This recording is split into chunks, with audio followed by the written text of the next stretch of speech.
And we're back for another episode of the Productivity Show. Hello, everyone. My name is Tam Pham, founder and CEO of Asian Efficiency, where we help people become more productive at work and in life. And of course, I'm always joined by my co-host, Brooks Duncan. How are you today? I'm excellent. Anytime we talk about the T framework, we get a lot of great feedback from it. So, really excited to be diving into that again today.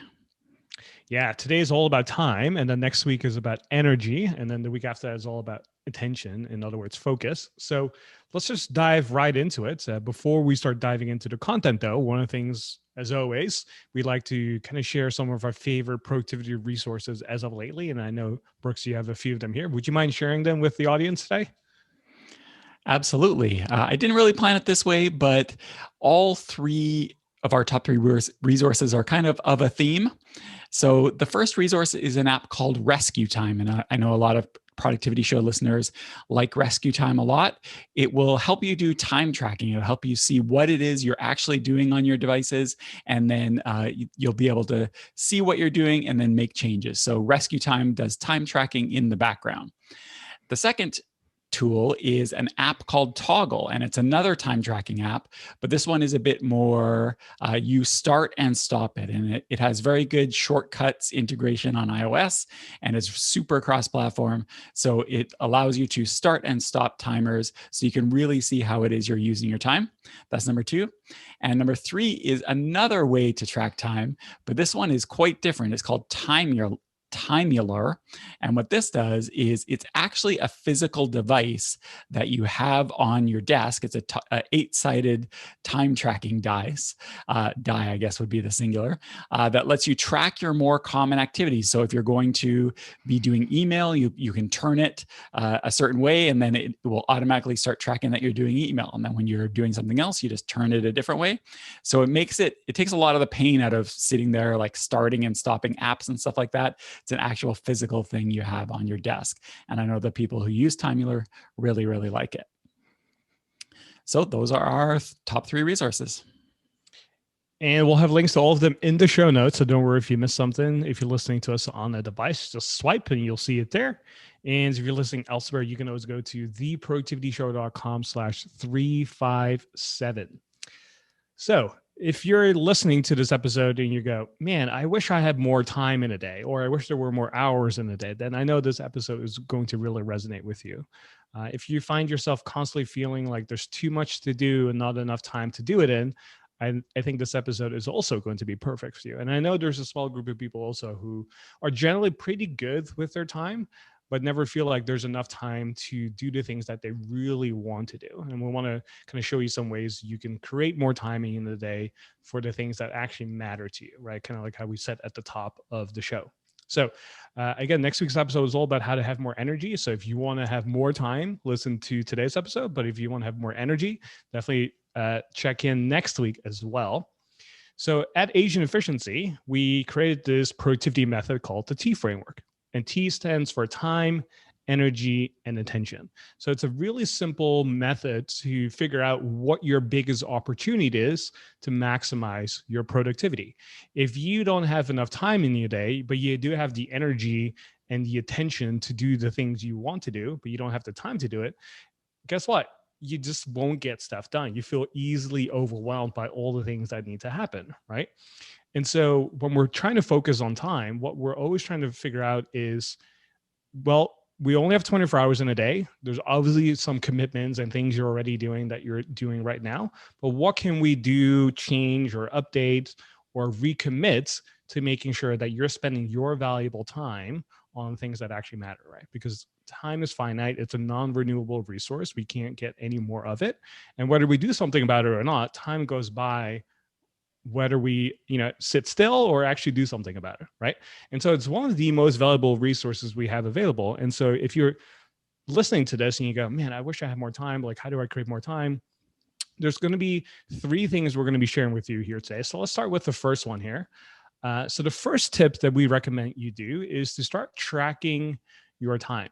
So we want to kind of get an idea of how you are currently spending your time, not in the thought process of, oh, I think I do this or I think I do that. We want to be a little bit more intentional about it and say, can you keep a log of what you've done in the last, I don't know, day or so, or what you've done yesterday, or what you've done today? And that's where these apps that we recommended at the very beginning kind of help a lot, right? Brooks, have you ever done any sort of time tracking?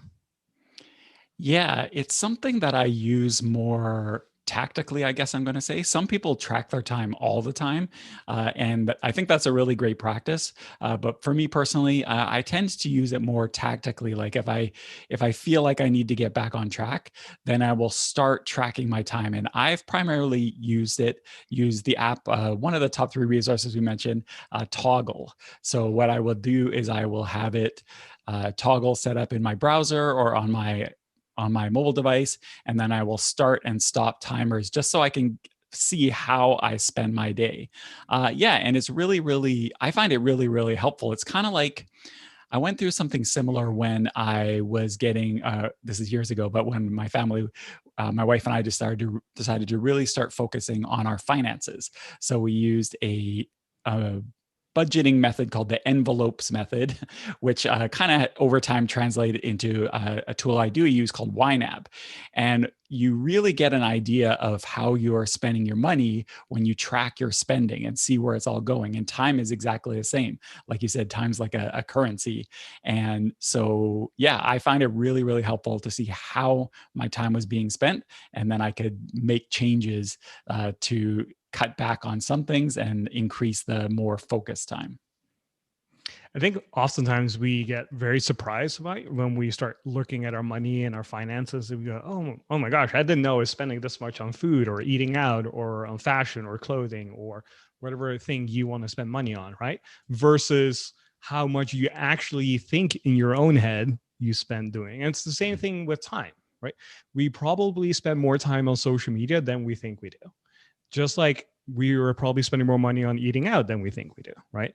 And so by bringing this awareness to us, by tracking our time, we can kind of make an honest assessment and say, okay, how am I actually spending my 24 hours in a day right now, right? And when you start tracking and thinking about it, you become more aware of it, right? But also you start to look for ways to make it even better. So now that you're focusing on managing your time and tracking your time, you also, as a kind of like secondary benefit, start to be more conscious about, oh, actually, this is something I could do a lot better, or this is where I could start saving some time, or this is where I could do things where it might be a little bit more efficient. So I save a few minutes here and there, right? And when we start to add that all up, we save a lot of time throughout the day. Just like how we're trying to focus on money, when we do that, we start to notice like, oh, actually, instead of parking in this particular spot, which will cost, I don't know, $4 an hour. If I park like a block away, it might cost maybe $2.75 an hour or something like that, right? And that's like a big win in that sense right there. And it's the same thing with our time. And so I recommend that everyone makes a effort to track their time for at least for a day, ideally for a week, but at least for a day, and see what actually happens. Like, how much productive time do you actually have in a day, right? How much time do you waste, quote unquote, on stuff that really shouldn't be done, whether it's TV, social media, or other things that might be, quote unquote, guilty pleasures. And so one of the benefits of doing of all of this is, again, bringing awareness. But one of the things you'll also find is that it can be really confusing, because when I did this, I got all this data and I said, okay, I was using rescue time at that time. And I think I was saying something like, oh, you're spending like 7, 8 hours a day in Chrome. And you're like, well, is that a waste of time? Like, is that on Facebook? Is that in Confluence? Is that in Jira? Like, what does that actually mean, right? So once you have the data, you actually have to kind of like learn how to interpret it as well. So what I have found to be more productive is to kind of have like personal benchmarks for yourself to say, this is good and this is bad. So for example, to me, having 2 hours of focus time every single day is a good day. If I have 2 hours where I can focus with no interruptions, that would be considered a really productive day. But some of you might be at a place where maybe 30 minutes is like the most you can do right now, right? If that's you, that's fine. Let's make sure we are aware of that and see how we can bump that up to 45 minutes, to an hour and a half, and then work our way up to 2 hours. Because I think 2 hours, a day is very realistic for a lot of people, and it's a good benchmark, right? Another benchmark to think of is spending less than an hour a day on email. I think if you can do that, that's a really productive day as well, regardless of the volume of emails that you get. Even if you get hundreds of emails every single day, there's a way to get it down to less than an hour a day. I've seen it many times. If you are using the Pomodoro technique, right, which is kind of like working in 25-minute cycles, like 4 Pomodoros a day, which is basically 100 minutes, right? It was a little bit more than an hour and a half, is considered really good as well, right? So those are some benchmarks I would kind of like look for, because you can get easily overwhelmed by all the data and say, oh, well, I'm spending X amount of hours on this app or this thing. But another way to flip it around is to say, okay, how much time am I spending on focus time, or on this particular project, or on email? And so that's another way to kind of flip around and saying, this is how I'm going to measure and track my time as well. Yeah, that's one reason what you said about having to interpret it is very, very true. And everybody's different, of course, but that's one reason for me personally, I prefer more active time tracking, in the sense that I prefer to start and stop timers versus having something kind of like running in the background, which you then need to interpret. And again, that is just me personally, but I find it really cuts down on the amount of figuring out that you need to do when you are manually starting and stopping. But again, that's just for me. And by the way, we've talked about apps, we've talked about die that sit on your desk, but it really doesn't have to be high tech like that if you don't want to. You could just have a notebook down beside you that you like jot down your big rocks. And even if you don't want to track like every second of your day, if you get the big rocks, like you said, the Pomodoros, the focus time, the email time, like those big rocks, that is still a lot better than not tracking or seeing anything. So that is tip number one, and that is to start tracking your time. Before we move on to tip number two here, I want to give a special shout out to all of our TPS Plus subscribers. So we have an upgraded version of the Productivity Show called TPS Plus, or the Productivity Show Plus, where you get episodes ad-free and a week early, plus some bonus content that's only available for members. So one of the courses that we have inside the members area for those who are members is all about the T framework, which we're discussing today, where we go over more examples and things you can do and other benefits that you get alongside being a member. One of the other cool benefits is getting a t-shirt from us. So if you subscribe today, you will get a t-shirt from us that says one tweak a week. And that's kind of inspired by one of our members here. And if you been following us for a while, you're going to get that slogan, because we're big believers of making small, consistent changes over time that lead to big results. So I want to thank everyone who has signed up already. And if you're interested in supporting the Productivity Show and wanting to become a member and get access to our content ad-free, a week early, and all the other bonuses, you can go to theproductivityshow.com/plus, or just go to tps.plus in your browser and you'll find it there as well.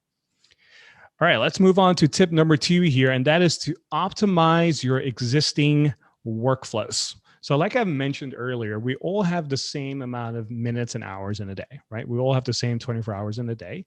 And there's certain things you just have to do, right? We have to sleep. We have to use the bathroom. We have to do things at work. And when you're thinking about all the things you're kind of repetitively doing, one of the things I would encourage you to inspect is what I'm doing effective and efficient? And if it's not, how can I optimize it? Because, for example, a lot of you, including you and I, Brooks, we sit behind a computer most of the day and we do a lot of typing. Are you a slow typer? Are you a fast typer? If you're a slow typer and you just improve your speed by like 50%, guess what? You're going to be saving a lot of time over the next few years or for the rest of your life by just upgrading your skill of typing, right? So there's a lot of things like that that you can do to optimize whatever you're currently doing and figuring out ways to make it a little bit more time efficient. So for example, are you spending a lot of time in email? And if you are, which I know most of us do, you're probably spending anywhere between 2 to 4 hours, 5 hours a day on email. And guess what? You can get it down to less than an hour a day.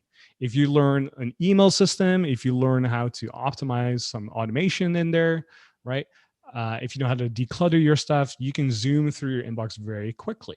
So there's all these different things you can do to optimize your way of handling and doing stuff, right? So start inspecting what you're currently doing and how you can optimize it. And this is where the time lock can come in handy as well, because if you start tracking your time, you're thinking about, oh, these are all the things that I'm doing. Like, are there things in there that you could do a little bit more efficient, right? Which is what we're all about here at Agent Efficiency.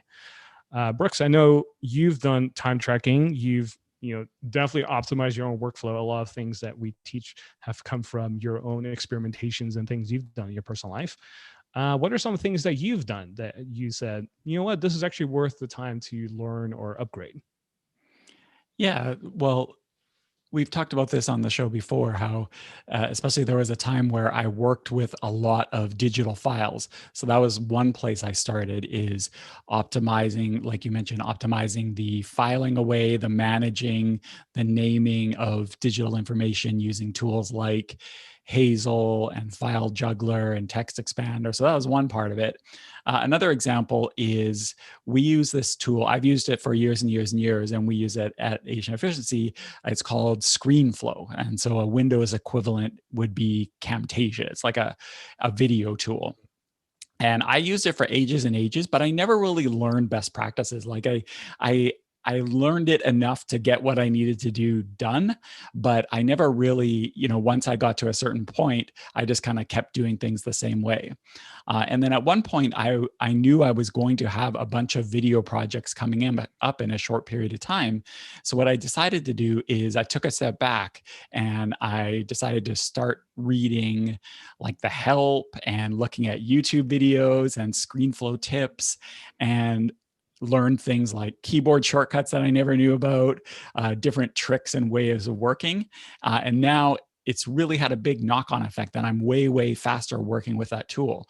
And it's hard to do, right? It's hard to make that time investment because when you're sitting there watching YouTube videos to learn how to use a tool better, as an example, you're not doing your work. So it's very difficult. But I found that making that investment has really, really paid off over time. Like, it freed up so much time for me when I have big projects going on.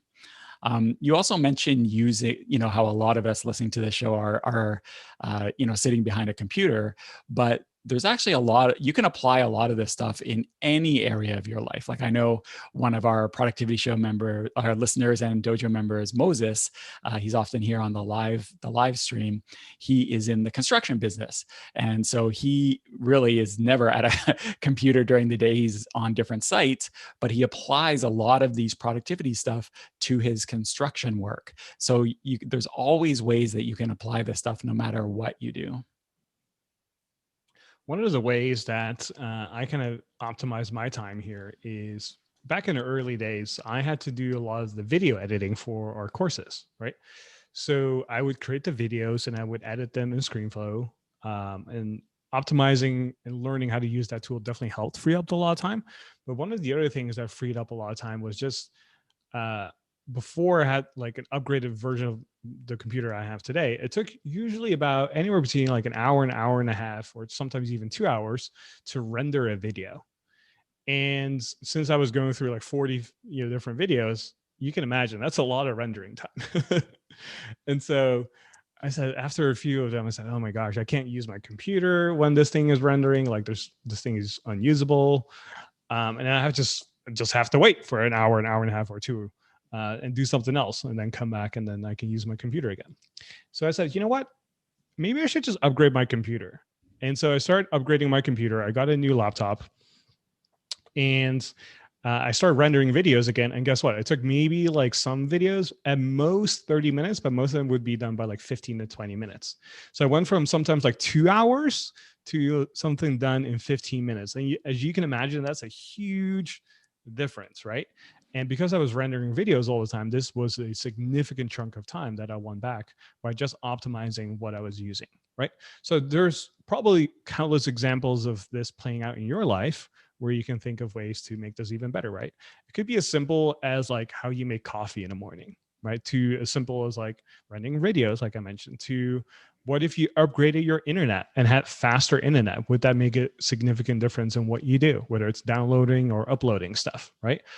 Maybe you generate a lot of appointments Could that be somehow streamlined by, instead of having back and forth over email, you send them a link and then they can book an appointment with you depending on your schedule when it's convenient for them, right? So using a scheduling tool like Schedule Once or something like that, right?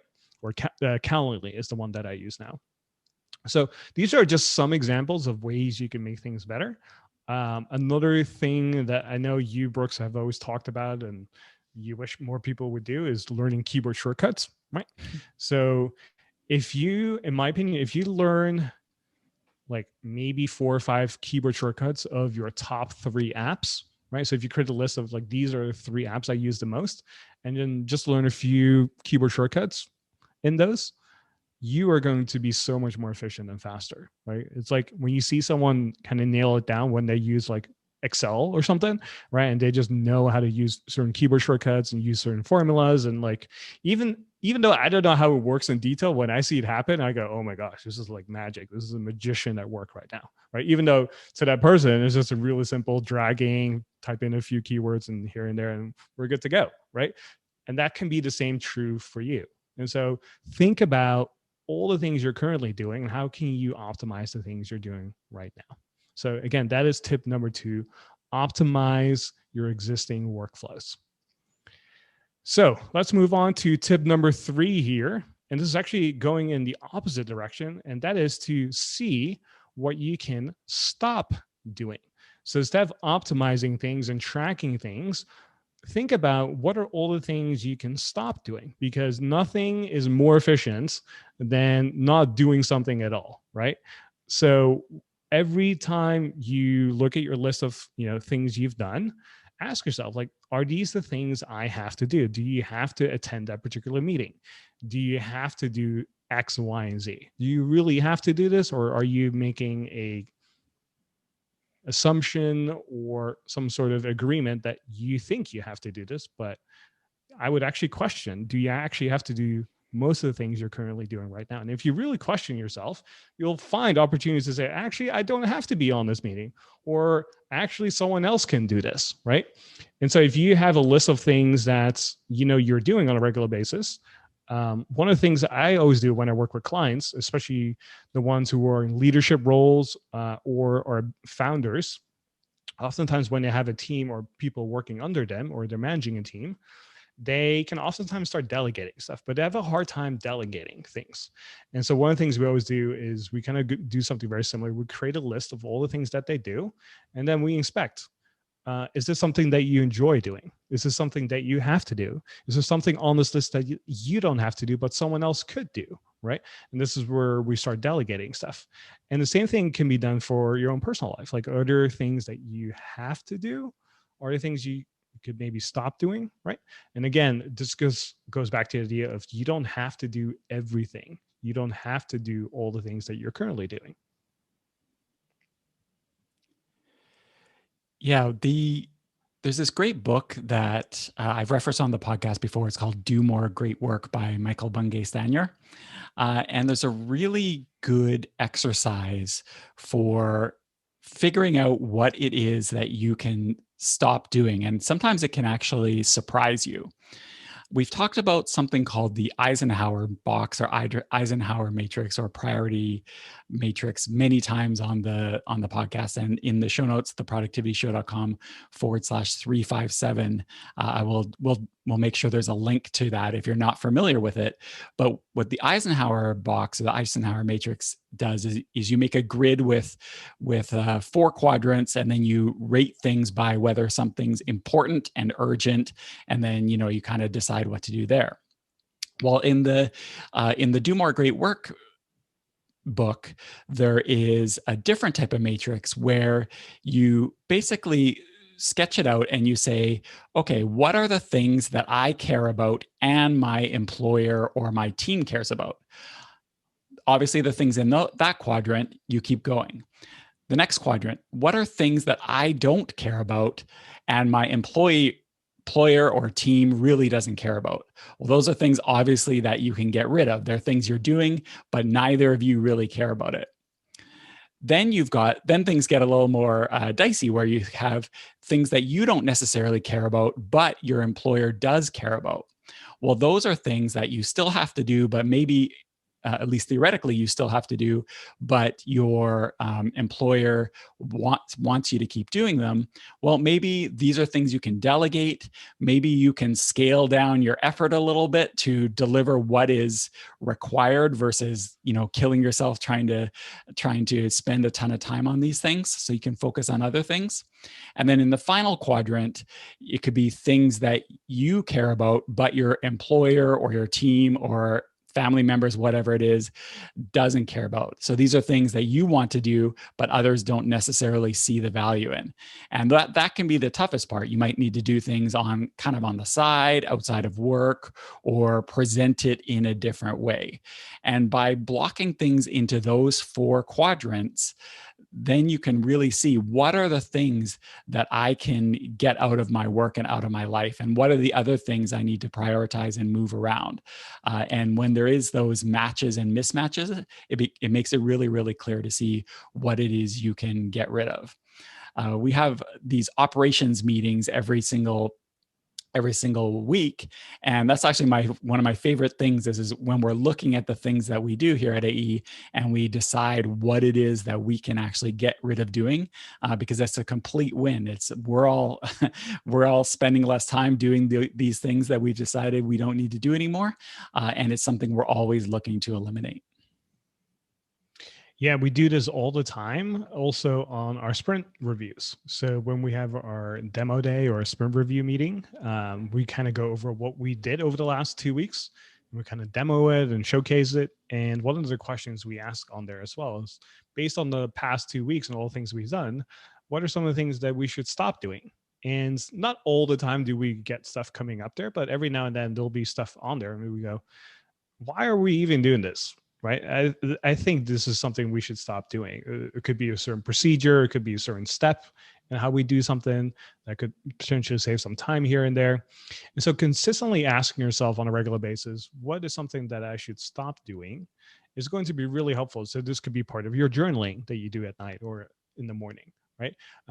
But dedicate some time, at least once a week, every 2 weeks or so, and ask yourself, like, what are some things that I can stop doing? And you'll be surprised what comes up, right? And what I have found working with people is when you start decluttering someone's calendar, it's one of the biggest win that you can give someone, because you actually end up freeing more time than you think you do. So as an example, let's say on your calendar, you have a meeting, right? And that's like 3 to 4 p.m. meeting. So by getting rid of that meeting, let's say you don't have to attend it, by getting rid of that meeting, you think you free up an extra hour, right? Which is not bad, which is actually pretty good.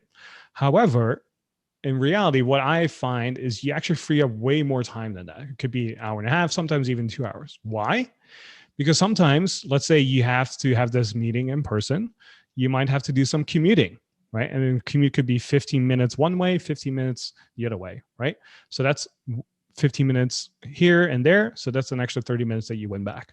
A lot of times, if you do meetings online, you have to have an on ramp, right? Which could be something like reviewing last week's meeting, could be reading the meeting notes of last time. It could be going through some files, or just doing whatever prep work you need to do to be ready for that meeting, which takes another 10, 15 minutes, right? And then once the meeting is done, guess what? There's some off ramp to that as well. You have to write down, like, here are the follow-ups that I'm going to do. Here are the next steps, the next actions. Oh, I need to contact this person. I need to do this, or, oh, I need to write this down before I forget, right? That could be an extra another 5, 10, 15 minutes. And so by freeing that hour block, you actually free up way more time than you just allocated to it. And so decluttering your calendar, I think, therefore, is one of the biggest wins you can do, which is something we talk about in, of course, Calendar Captain. So if there's something that you're interested in, definitely go check it out at theproductivityshow.com/calendar, because I think that's one of the easiest things you can do. And the calendar is a great starting point, because all your time commitments are usually on there if you're using one. And you can ask yourself, hey, do I have to actually do this? Or can I renegotiate this in some shape or form where the meeting is actually shorter? Right? So start questioning all the things that you're committed to right now and say, do I really have to do this? By the way, if you have a team, so if you're a manager, you have people that that report to you or work with you, it can be really, really useful to take them through the exercises that we talked about, the what can we stop doing, and maybe the matrix and stuff like that, because they may be doing things because they think you want them to, or maybe you ask them to once for a certain project or something, and then you just never thought to tell them to stop. Like maybe they're putting together some report that you never look at, or maybe they're doing some process that really you don't really care so much about anymore. And by taking them through this exercise and going together, trying to figure out what things they do that they can stop, they might not do that on their own because they think you want them to keep doing this. So it can be really useful to do an audit of the things that they think you want, because you might be able to free up a lot of time for them, which is if you free up their time, that kind of frees up your time in some ways. So it's a win all around. So that's tip number 3. See what you can stop doing. So those are our top 3 tips for today. And as always, we want to make things simple and actionable for you. So if you made it this far, what we recommend you do next is to start eliminating commitments that you have. So go through your calendar, go through your time lock if you have one, and see, are there things on there that you don't have to do? And can you eliminate those? An hour freed up is more like an hour and a half or 2 hours freed up, right? So go through your calendar, clean it up, go through your time lock, clean it up, and you'll be surprised what you can find that you don't have to do. Again, next week's episode is all about how to have more energy. So I'm really looking forward to that episode and hope to see you next week as well. You can find the links to everything that we talked about today in the show notes by going to theproductivityshow.com/357. Thanks again for joining us, and we'll see you next Productive Monday.